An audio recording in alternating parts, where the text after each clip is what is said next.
So I'm now joined by the head of Teliasonera's M2M business, Hans Dahlberg. Hans, nice to see you. Thank you. Now, you made some bold predictions last year about the revenue that Teliasonera wants to get from M2M revenues over the next few years. It was 100 million euros. Yep. You've just sort of done your first quarter results in the last week or so.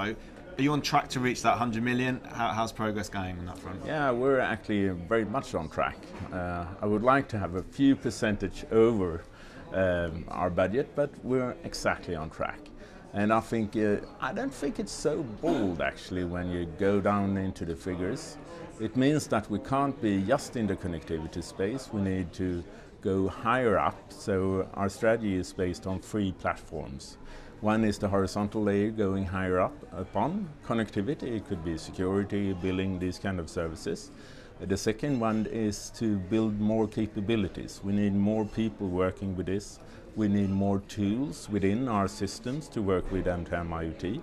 And the third one is, of course, going into specific verticals. So you will see during end of this year a number of new offerings coming out from Teliasonera. So I know that one of those key verticals is the automotive space. This week the European Parliament has just okayed the eCall system, and it's going to come into place over the next few years. What opportunities does that open up for you as a telco with regards to services for the automotive industry moving forward? Sorry to say, rather slim. The eCall is based on all technology from its base.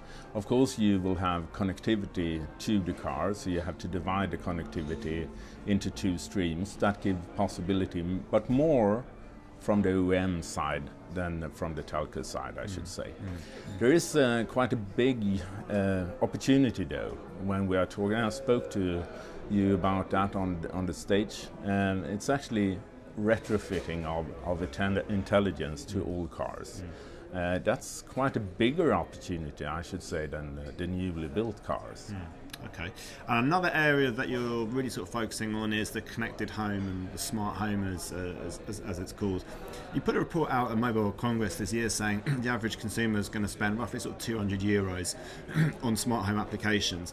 Realistically, what can Teliasonera expect to get, or telcos generally expect to get, of that 200 euros? Yes, a good question. We are now in the phase of looking into our strategy when it comes to connected homes.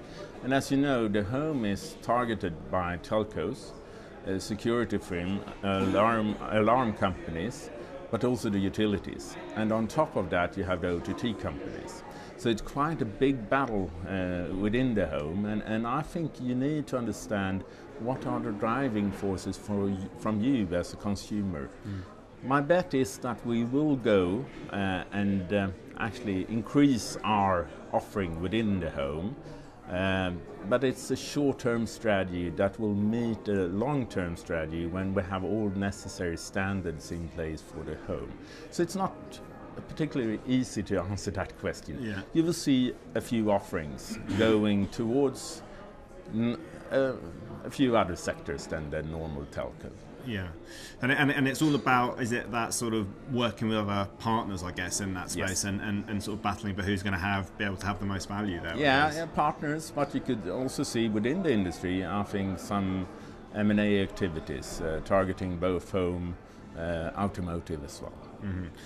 Or is that something that you're particularly looking at Teliasonera? Is M&A an area in the M2M space that is kind of high up on your strategy? Yeah, M&A is one of the parts, but as a foundation, it's the partner strategy that is the most important one. Okay, so lots of challenges there. If you had to kind of pick the most important one over the next 12 months, what would it be? The biggest challenge, I think, lies within the customer space. Because there are so many customers now that understand this IoT M2M is an enabler for handling new business models or new products or taking out cost from production.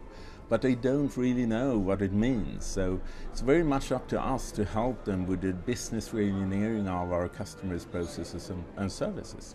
Okay. Hans, thank you very much. Thank you.